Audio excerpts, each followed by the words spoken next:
It's incredible. And it's such a great book. And we will kick it off with that. If you are joining us right now, we are in the presence of a sales icon, an expert, a consultant, and I just call him a sales legend. His name is Jack Daly. He has launched a book as of yesterday. We were just talking about it. It's called Jack Daly's Life by Design. I am honored, of course, to call Jack a friend and a mentor. He's now a two-time guest on H2G, Habits to Goals. So we're thrilled, Jack, to welcome you here and, of course, talk about this new book. We got some of the GTRs out of the way, the good things report. Is there anything else you want to share that's just great? I know you're having this big party. I can't wait to get to Friday nights. Anything else you want to share before we get into a few things? Well, I achieved a big item on my bucket list just a few months ago. I've got a whole bunch of these, a whole bunch of medals in my house. But this one's got a particular fondness. This is my 100th marathon, and it was in Athens, Greece, on the original route of the original marathon. That has been on my list for quite some time. It got held back because of a severed quad tendon. Then it got held back because of the pandemic. But this past November, I put a wrap around that, and I haven't done anything with it other than put it on my desk so far. I'm not sure it has to go anywhere else. I think you should perpetually wear it around your neck. Look, you and I we've got quite a history, Martin. And where we started was all about goals, right? And I didn't know you, and you were sitting in an audience, and you reached out to me afterwards, and it's like, hey, I've never met anybody like you. I've been writing and talking about goals my whole life, and you're the walking evidence of it, right? Yes, you are the habit factor personified. So let's try to do it like this. We're going to jump around a bit. Share with us your age right now, just quickly. 73. So at what point, because if I'm experiencing Jack Daly for the first time and I'm hearing this, and I'm thinking, wow, that, an Athens marathon, that sounds incredible, but what's the journey look like? And so for me, and I just posted this in the Automatic Goals group, for me, it's such a shame. I think there's a German proverb that says something like, old too soon, smart too late. and I fell into that category. In other words, I didn't know and understand the importance of tracking and goal setting till I was, let's say, 35. So it's a long way to set up. How old were you when you had the understanding of the significance of goal setting? And then we'll talk about getting into it and obstacles, but I want to understand that story. Yeah. It's a basic foundation of my life. Right. And the age at which I got it was 13 years old. and people go, it's unfair. How can that happen? Right. So let me give you a little bit of context. So I'm the oldest of 5 kids. And if I referred to my family as blue collar, it'd be an upgrade. My brother is 3 years younger than I am. I don't think he ever had his own clothes. They were all hand-me-downs. 3 of my 4 siblings today are delivering mail for the U.S. Postal Service. Wow. And so at 13 years old, I took a job at the country club, and guys were coming to play golf on Wednesday, Martin, and they arrived in nice cars. Right. And they were, the same guy was playing on Friday, and he's playing on the weekend.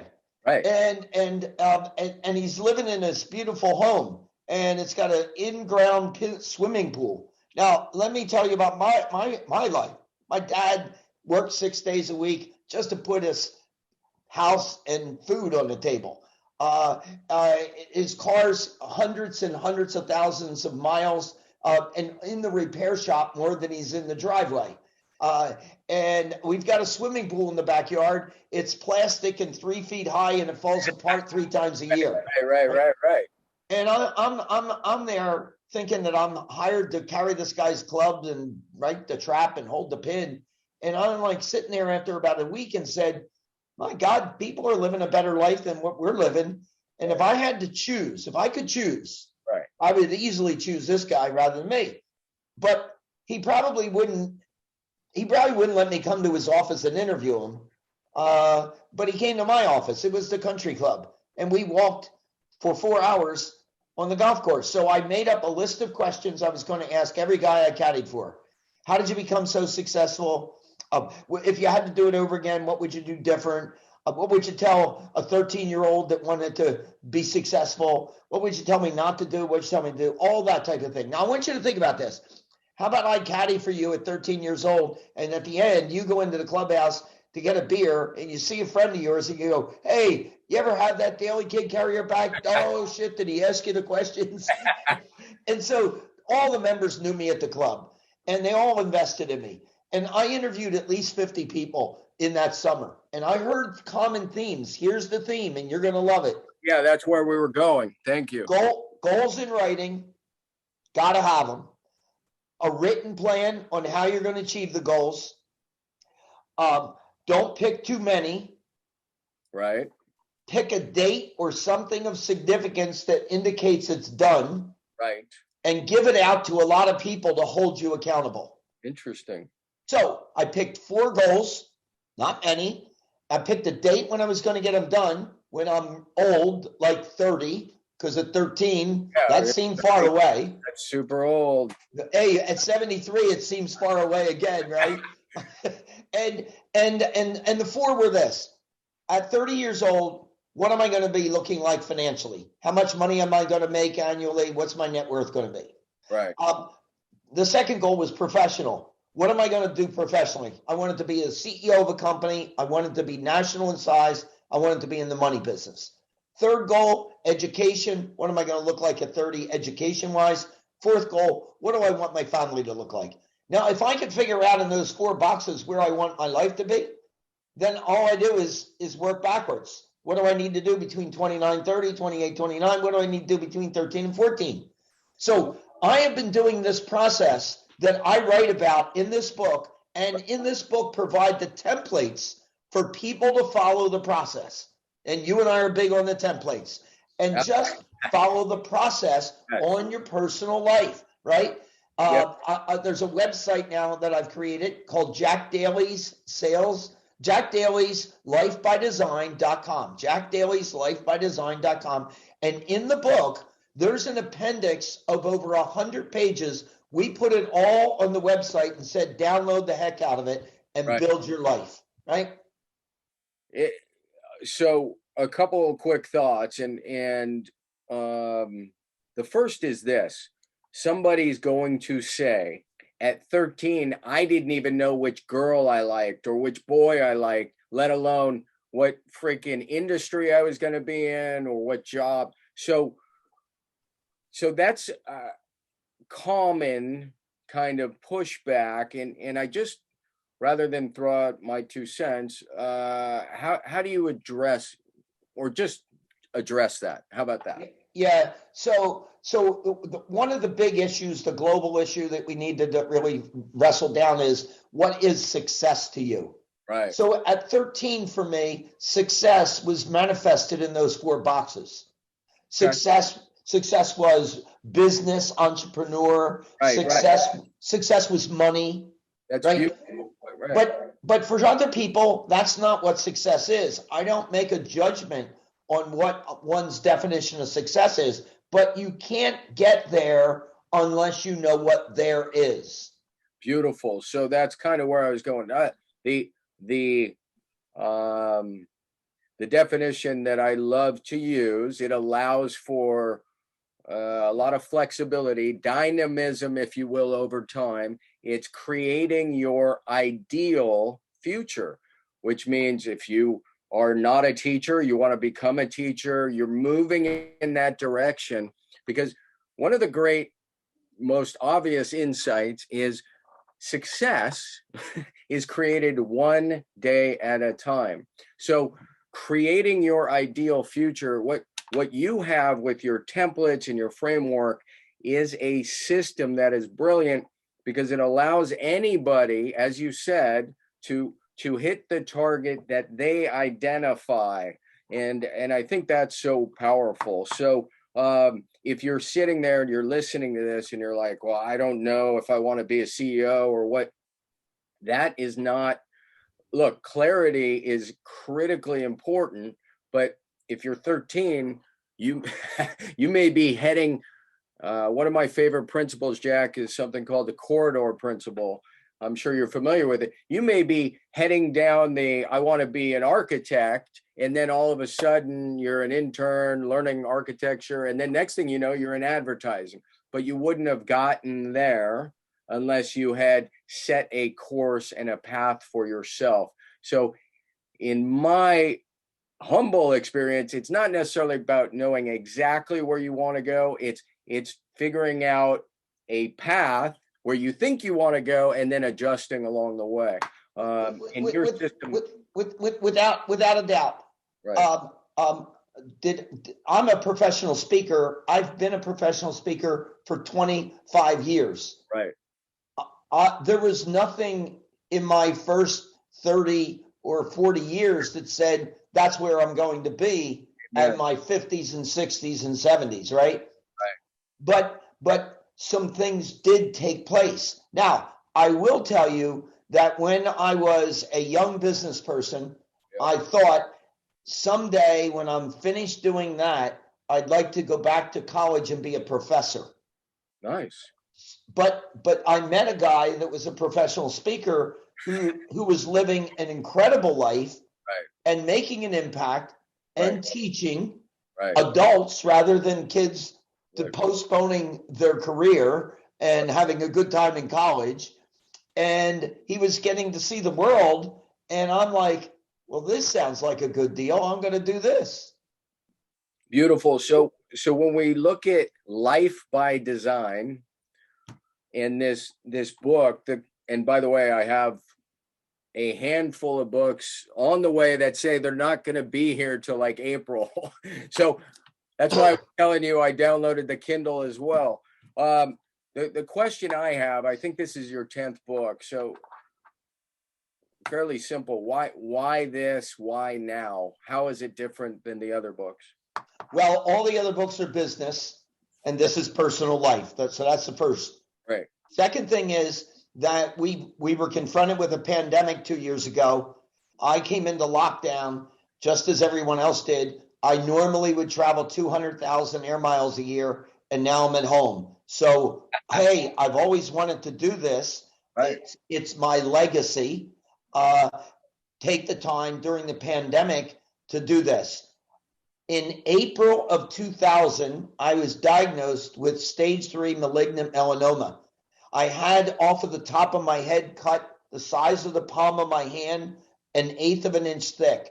They removed it and said they got it all. I didn't need chemo and I didn't need radiation, but it did send a shockwave through me. It said, whoa, you could be checking out here soon. Right. And you know that my wife of 47 years, I lost to cancer in 2017. Right. And so I said, the pandemic, and I've got cancer. Holy crap. I better, if I'm going to write this legacy book, I got to get going right now.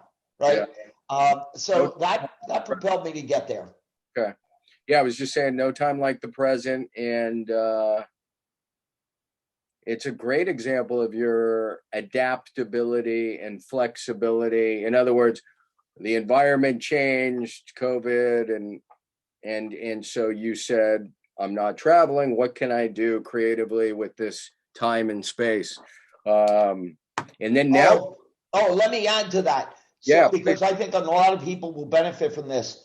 So my if you will, my competitors, my fellow speakers, Yep. when the pandemic hit, they went, well, my business is shut down. You can't travel and you can't be in front of groups of people. And what I said was, I think this pandemic is going to go for 2, 3, 4 years. Wow. And I think the public needs my material. So I hired a group of people to come in and built me a studio for virtual programming. Great. And so I have a room in my house. You'll see it when you come to the party on Friday. And I do virtual training all over the world in that studio. What's interesting is that in June, 3 months after the lockdown, I ended up setting a Guinness World Record for the largest business virtual of 21,261 people. You know, Woody Allen said it better than I did. He said, you see an angry mob coming towards you, get in front and call it a parade. Okay. So I looked at this pandemic and said, how do I make it a win for Jack? There you go. And I thought you were going to say the punchline is, now I don't even travel. I just do everything from home. It's easier, but I know you love traveling, but it gives you the freedom, absolutely, to pick and choose. And yeah, I think it's a Darwin quote, right? It's not the smartest or the strongest that survive, but the most adaptable to change. Yep. So smarts are great and strength is great, but you got to adapt. And great job there. Yeah. I love it. So talk about this idea. One of my favorite ideas is life, is the title of the book, Life by Design. And what's the alternative? Let's look at it this way. You can't get there unless you know what there is. If I'm in front of an audience of 100 people and I ask how many people want to be more successful, every hand is up. But then if I go to any individual and say, tell us what success means. Oh my goodness. Now there's nothing coming out. So we only have a few days in our lives. You and I did the rim in the Grand Canyon. And when you look at that thing and you see billions of years on the wall, and you realize you're only going to be here for maybe 100 years. You're maybe a ring in the mud. Right? Maybe. The every day is precious. So you know, to the listener here, is what you've worked on so far this year in the first 2 months and change moved you closer to what you want success to be. Right. Now, if you can't articulate what success is, then those days just got wasted. So from my perspective, this idea of designing your life, let's look at it another way to explain it. Living your life with intention. Thank you. Right? Intentional living. Yep. And does it work perfectly? No. When I talk about it in the book, all kinds of things. Life happens. Yeah. You know, I wanted to run 5 marathons in 2000. Then that would have taken me to 100. But I ended up severing my quad tendon. I was operated and then recovery, and then the pandemic. And then malignant melanoma. Well, that pretty much washed that season out. That's life happening. Life happening. So, but I got the 5 the following year, right? Right. So you have to navigate through the bumps along the way. So talk about that mentality. I want to take that 5 different directions, but I'm going to stay on your path. Talk about navigating the bumps along the road. You fell down the stairs and you shatter your leg. What's the mindset? But after it's F-bombs and S-bombs and every other, and then what's the mindset? Look, it seems all too natural for me, and I've been told by people, this isn't normal. Okay. All I need to know is, what do I have control of? I don't focus on the things I don't have control of. So the doctor tells me I severed my quad tendon. What does that mean? Well, I'm going to need to go in and operate on you, and then you're going to be in a brace for 4 months, and then you're going to have to go through PT. And basically, by the end of the year, you might be able to walk a marathon. Right. If you do all the things that I'm going to tell you to do for recovery. Okay, then that's what I do. And here I was, an Ironman triathlon, right? I did 15 full Ironmans, as you know. Right. And all of a sudden, I can't turn the crank one time on a bike. I can't do it. Even when they took me out of the brace, I needed to repair myself, right? Here I am on the bike. Thinking about it. Right. Here I am on the bike, just gradually making the move, right? And we have videos of me in the gym making the move, and then one day getting a full revolution. We're cheering because I made it one time around. Right. Here's a guy that's been on the podium in an Ironman. But what you have to do is stay focused on the things that are small that move you towards where you want to go. Woohoo! Yeah, no. So the first is what you control. I just want to break this down. What can you control? You can control your effort, your attention, your mindset, your choices, your behaviors, your habits. You have total control. And so when you talk about those little things to move you toward your goal, it's in I'm sitting here rapid translate. I'm translating that to the habit of working out and getting better and getting stronger, and just one day, there it is again, one day at a time. And all of a sudden you're not walking a marathon, you're running a marathon, and you're shattering your doctor's expectations. Hey, Martin, he puts me in this brace. I literally could not get into the front seat of the car. I'm not talking about driving. I couldn't get in the front seat because it wouldn't give me any bend, right? He didn't want the knee to bend at all. So right. If I got into a car, I had to be in the back seat riding sideways with my leg fully extended. Yep. But I said to him, am I allowed to walk in the brace? He said, actually, walking would be good. And I said, perfect. So I go and I start walking around the neighborhood. And I'm doing somewhere between 2 to 5 miles a day. Wow. And I come back to him 2 weeks later on a doctor visit, and he said, how's it going? And I said, well, I'm doing about 2 to 5 miles a day. And he goes, are you nuts? Yeah. And I said, well, I asked, can I walk? And he said, yeah, I'm thinking like around the house. Yeah. I said, well, am I doing anything that's injury prone? He said, no, if you can handle that, that's awesome. That's incredible. So but why would I do that? Because the quicker I can get through the things I have control of, I'll see the daylight, right? Yep. It's all about the North Star. I need to get to what I consider to be my North Star. And you don't get there in one leap. It's little baby steps. Yeah. Everything. Look, let me show it to you this way. There's my book. It's book number 10. There are speakers all over the world that have never written a book, but they want to. And what they tell me is, I just can't get started, right?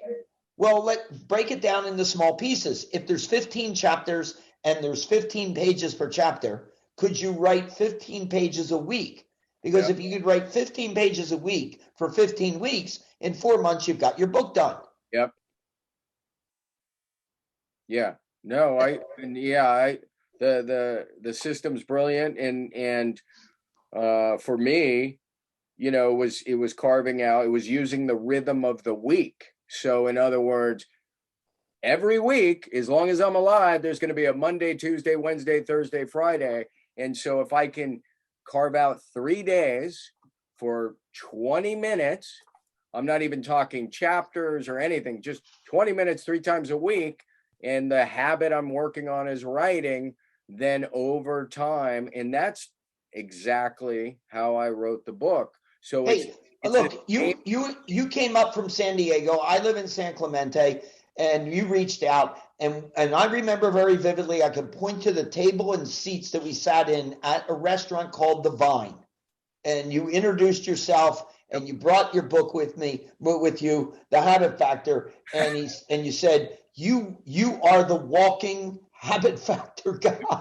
Yeah, Read this book. And I read the book and it was like, holy mackerel. Yeah, it's crazy. So,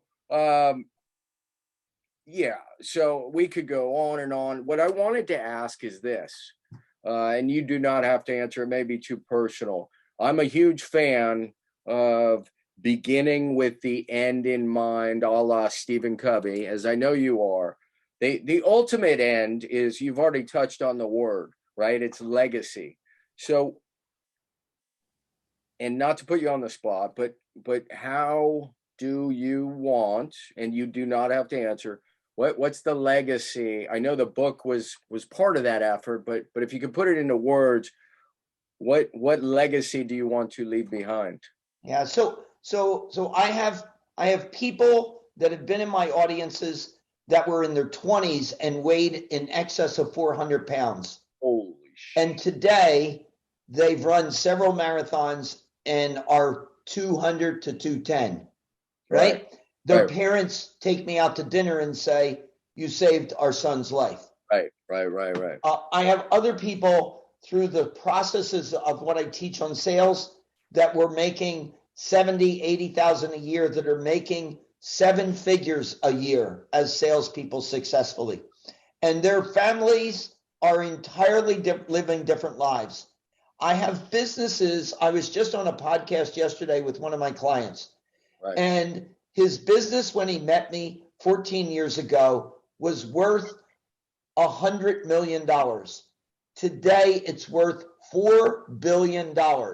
He employed back then 100 people. He employs 1,300 people today.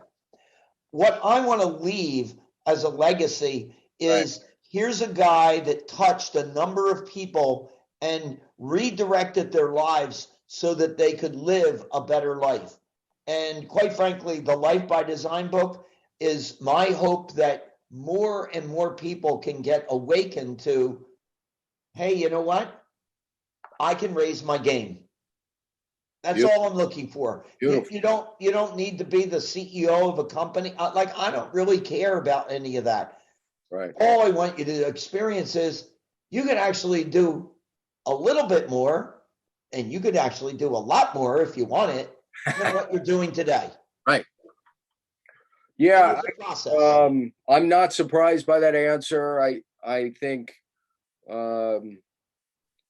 that is the hook that drives me too. You get an email and it says something like, you literally saved my life. First of all, I didn't do it. They did it. But that's just because you mentioned it. That's the hook to me. That's, if you could leave this world better because you changed just one life, right? And you've impacted thousands, maybe even millions at this point. So, but it all starts small, right? So again, I'm going back to the listener, and they're like, wow, that sounds great. Where do I begin? What do I do? You get a clear vision, as clear as possible, and you take control of what you can. Yeah, and I started in the book by taking a process of your entire life, but what I also did is I shrunk it down to, what are we going to do this year? And the closer you get, you can get more specificity. But what you do this year and pulling it off might not be congruent with what you want to do the following year. And you get to make that navigational move. That's what's cool. Look, in where I'm at in my age, people ask me all the time, Martin, how long am I going to keep doing what I'm doing? And I say, well, as long as people don't wonder what the old man is talking about up there on stage, or that I still enjoy what I'm doing, why would I stop, right? I'm positively affecting people's lives. But watch, I can tell you at 100 years old, I'm not going to do this. So then let's back it up. 90 years old. Nah, probably not going to do that. 80 years old, now you're getting too close to my neighborhood. So somewhere here in the next 10 years, I'm not going to be the guy doing this. So I better leave the roadmap for people. And then I want to pass on the legacy to someone else that I think will caretake it so that they can share it with people down the road. Well, and I mean, you'd be the first to say you have been inspired by people who came before you, not just the golfing entrepreneurs, but people who wrote books and courses and sales. I'm guessing I'm going to throw a name, Zig Ziglar. I don't know, maybe not. No, you're right. I mean, look, every one of my books is got a special dedication to a guy that lived in San Diego in La Jolla. His name was Jim Pratt. And he came into my life when I was in my mid 40s, and he absolutely changed the direction that I took for the rest of time. That's another great tip for a listener is, seek materials and guidance like Jack's offering and find mentors. So other than, of course, buying the book, this is going to make for a very bad video. I'm going to disappear for 3 seconds because I'm grabbing your list. So just at the camera. Let me see if I can do a song and dance here while you're doing that. Already back. So one of the things that's fascinating, incredibly fascinating to me, is this idea of tracking and the significance tracking plays in your achievement. And while the process is not perfectly aligned with the habit factor, the core underlying theme is where you put your intention and attention, you tend to head in that direction. And so just for the listener / viewer who probably won't be able to read this, Jack did a tail of the tape a bit prematurely because usually they're quarterly, but you did a 2-monther. Yeah, I did a 2-monther because the book was coming out and I wanted to latch it to that. It works great. Perfect. So workout days. And then he does a year-to-year comparison, 21 to 20. So I'm not going to read them all, but these are the things Jack is tracking. Workout days, rowing hours, running miles, running hours, Peloton miles, Peloton hours, sit-ups, exercise hours, sleep hours, wine days, golf rounds, golf index, books read, movies, speaking gigs, and big events. And talk about tracking. Yeah, so every single day, I write down anything I do that day that can relate to what my goals are for the year. And that practice of doing that every morning means that if I fall off the wagon, I then get reminded and went, I need to get back on the bus. That's amazing. So if you do it every day, you have a high probability of staying upright.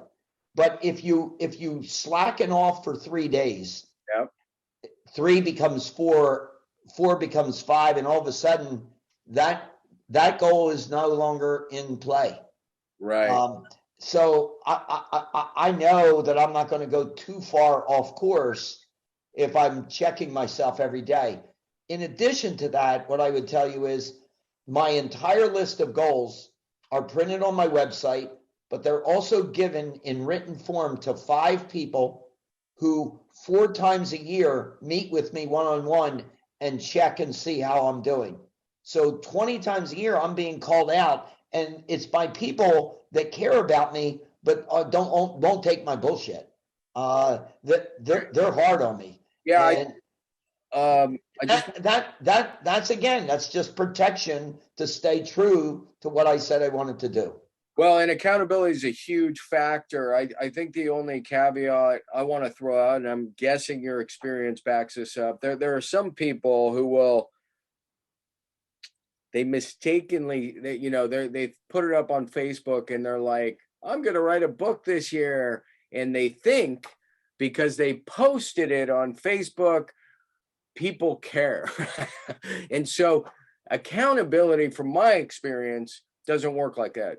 The truth is, I hate to say nobody cares, almost nobody cares.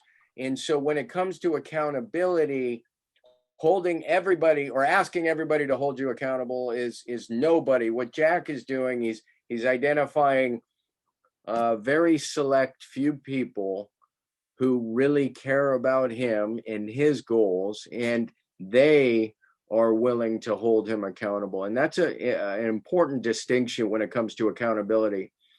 Yeah, So, let me give you a great example. My sure. first wife, Bonnie, who passed away, she wanted to be on the board of directors of my life, be one of those accountability people. But I never let her be that, because I would say at the end of a quarter, here's all the things I got done, but here's 5 things I didn't. And she would have said, you accomplished more than most. You should give yourself some opportunity to breathe. It's okay. I don't want that from my accountability partner.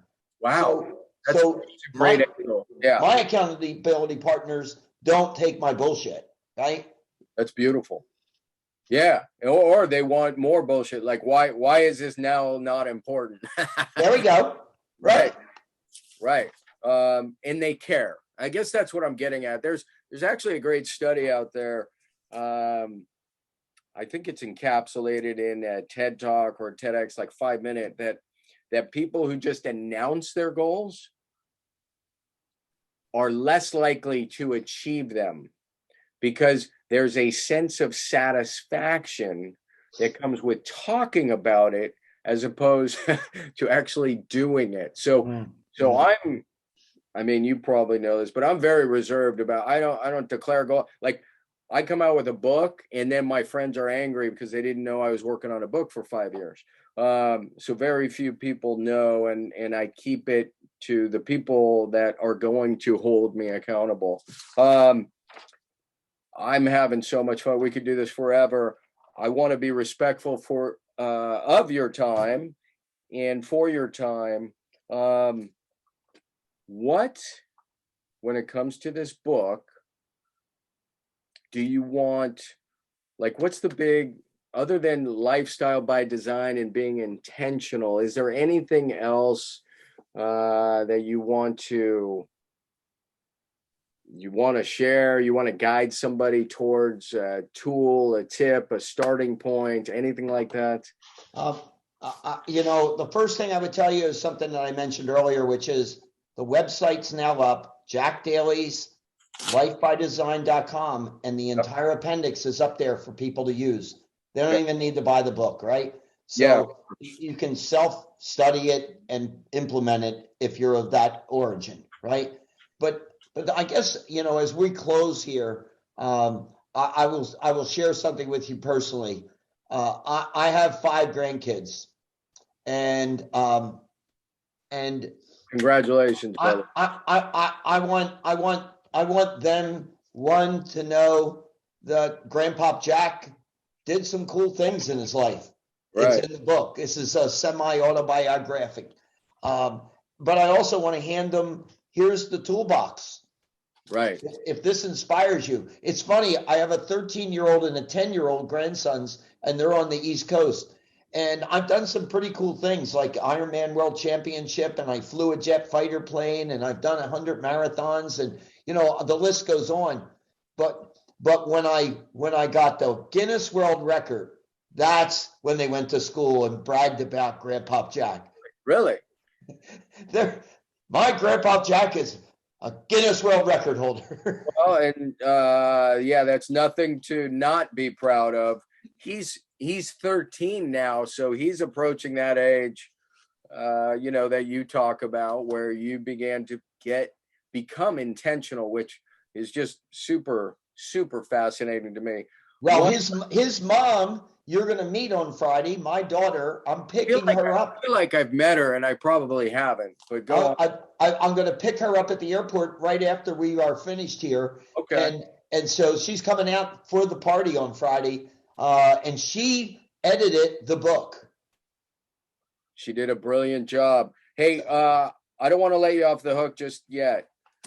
There, in the world of personal development, you could probably do this with any topic. There are two camps when it comes to bucket list goals. There's the camp that says that's stupid. My life isn't about, a bucket list. And by the way, I'm not in that camp. What transformed my life was putting myself through a very real imaginary exercise where I say, if I died tomorrow, what would I most regret not having done?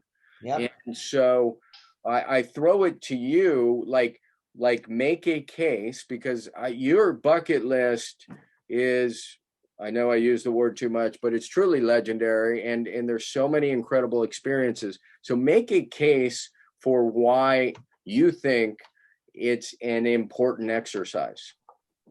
So Bonnie believed that she met me in a former life. I think that's nonsense. Okay. So I think we're on this planet one time. So why not make the best of it? And this world has so much to offer. So what I said is, I'm going to start making a list. And I made the list way before the movie came out. I called it my life list. So did and I said, I'm going to start listing the things that I want to do before I check out. Right. So things that are on the list. I wanted to visit Machu Picchu, and I've been there twice. Yep. And I'm going back again. Woohoo! And it is an incredibly moving experience. Yeah. When are you going? Probably next year. Karen and I are going to go. And anybody that ever goes, you got to hike in. I know. Well, I've done it, and all right. I didn't know it was a romantic trip. So yeah, one life. Life. How about the Great Wall of China? Right. I not only saw the Great Wall, I ran a marathon on the Great Wall of China. So I watch. I'm in the airplanes a lot, but I don't know how to fly. But I decided, just for the hell of it, to put down, wouldn't it be exciting to fly a jet fighter plane? Yeah, incredible. I did. A guy that owned a jet fighter plane that he bought from the U.S. Air Force saw my list on my website and said, "Hey, I got one." Wow. So that's the universe conspiring to help you, but it can only help you when you become intentional like that. Exactly. So here's the other angle before I let you go. No, I'm going to stop you. Oh. You're involved in one of mine, which was I've never surfed, and it would be great to have me on a surfboard surfing, and you enabled that to happen and got the photo and the whole 9 yards, and it's tremendous. Cool. I'm glad you stopped me. What I was going to say is, kind of to wrap it up, there's a great psychology study I had no idea existed, and now it's core to my work, because I've been running on this premise but not citing it, and now I get to cite it, and it's simply called the ideal path or ideal road not taken, and it's about the great regrets people have when they're dying, and you can guess what they are. It's that they didn't recognize that they really have one life and one opportunity to do stuff, so they're on their deathbed and they're like, I wish I would have done this. I wish I would have done that. So the statement is, we can die with regrets, a lot of them or few of them, and we can die with memories. So we got a lot of memories and a lot of regrets. And I think that's what your work, to me, encapsulates. So it's a beautiful lesson, and I'm grateful you've taken the time to outline it for your readers. Yeah, well, I'm looking forward to seeing you in a couple of days here. And here's one of the things my friends and family know. If I were to have a tombstone upon passing, all I want is my name and a check mark on it. Got that done. Now you're speaking this is what I mean. All right. I can't let this guy go. I can't let him go. So, well, sort of. So there's two habits there. You can see check mark, check mark. So yeah, this idea, people say life is meant to be lived. It's not supposed to be tracked. And my point is, you can do both. There you go. These aren't mutually exclusive, right? Yes, Jim Collins said it really well. It's not either or, it's and. Yeah, and we have two lives, and the second one begins when you realize you only have one. Wow. There's the great one-liner. Well, I think it's Confucius, but yeah, I love it. It's oh my goodness, that's awesome. We have two lives, and the second one begins when you realize you only have one. All right, Jack Daly, it's been an honor, a privilege, and a pleasure.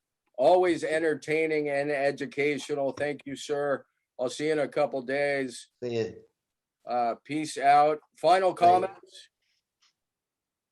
Love you. Big hug. All right. See you in a couple days. Cheers. Thank you. Thanks, bud.